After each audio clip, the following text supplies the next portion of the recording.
been the foreperson watching over this project from the beginning.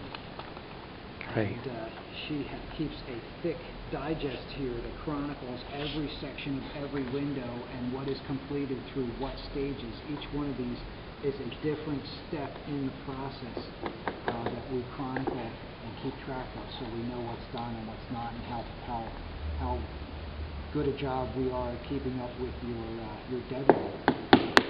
So she has the original pieces here that have been taken apart in a tank of water that I can show you. I would show you that, but that is all done. That process is completed. Mm-hmm.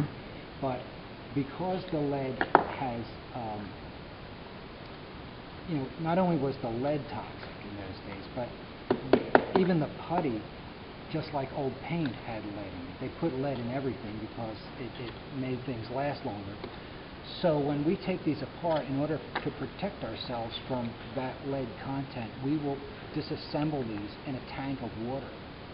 And we essentially do this in a shallow tank of 2 or 3 inches of water, and each one of these pieces gets cleaned by hand individually, not only of the lead that was around it, but all the putty that sealed this on all sides, front and back, inside the original leading. So once it comes out of that process, everything is perfectly clean again. It's just the same as if she was assembling a completely new window now. So she's using leads of various sizes. In all cases, she's matching the size of the lead that was used originally in the window when we took it down. We will note that when we make a road map of that window. Mm-hmm. The lead looks like aluminum because it's so bright and shiny.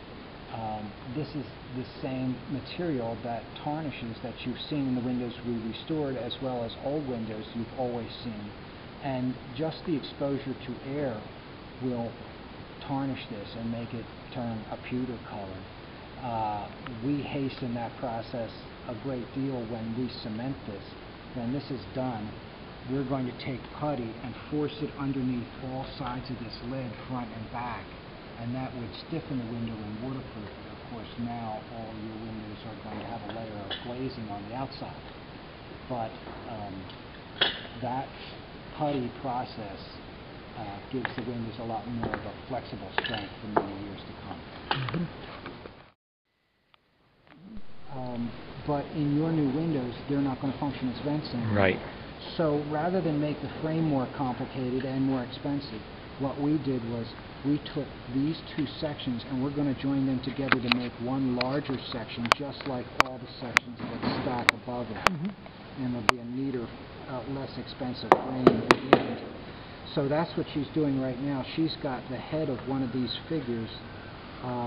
She has like that one right there, and she's assembling one piece at a time.